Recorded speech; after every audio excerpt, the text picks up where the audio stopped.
শহরের বুকে বয়ে চলেছে গন্ধেশ্বরী নদী, আর সেই গন্ধেশ্বরী নদীর বর্তমান করুণ দশা। তারা এই বেআইনি কাজ করছে, প্রশ্ন তুলেছেন বাঁকুড়া শহরের মানুষ। চলুন বাঁকুড়া শহরের মানুষের অভিযোগটা শুনে নিই। মেন রোড থেকেও বেরিয়ে এসে একবারে নদীর বুকে মাটি ফেলা হচ্ছে।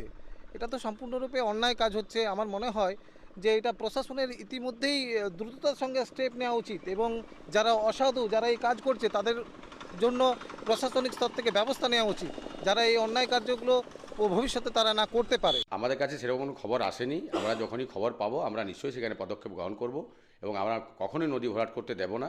এটা আপনাদের মাধ্যমে যদি আমরা খবর পাই বা কারোর মাধ্যমে যদি খবর পাই, আমরা নিশ্চয়ই সেখানে ব্যবস্থা গ্রহণ করব। নিশ্চয়ই গ্রহণ করবো, আইনানুগ ব্যবস্থা নিশ্চয়ই গ্রহণ করবো। আমরা কখনোই অন্যায়কে আমরা সমর্থন করব না। মিউনিসিপ্যালিটির থেকে নিশ্চয়ই সেখানে লোক যাবে, গিয়ে সেটা কাজ বন্ধ করবে। এখনও পর্যন্ত আমাদের কাছে সেরকম কোনো অভিযোগ আসেনি। যদি অভিযোগ আসে আমরা নিশ্চয়ই খতিয়ে দেখব।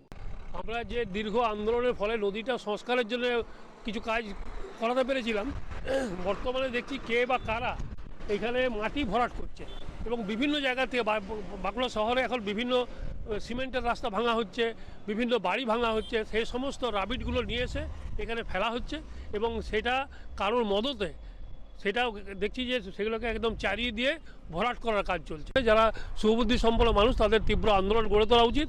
আমরা গন্ধেশ্বরী নদী বাঁচাও কমিটির পক্ষ থেকে এ নিয়ে নিশ্চয়ই রাজ্য সরকারের কাছে, প্রশাসনের কাছে এ নিয়ে অভিযোগ জানাবো। কার মদতে, কাদের সহযোগিতায় এভাবে গন্ধেশ্বরী নদীকে ভরাট করা হচ্ছে? আদৌ কি এই ভরাট বন্ধ করা যাবে? গন্ধেশ্বরী নদীকে বাঁচানো যাবে? এই প্রশ্নই এখন ঘুরপাক খাচ্ছে বাঁকুড়া শহরের অলিতে গলিতে, জনগণের মুখে মুখে। আমার শহর বাঁকুড়া থেকে স্বরূপ গঙ্গোপাধ্যায়, কলকাতা টিভি।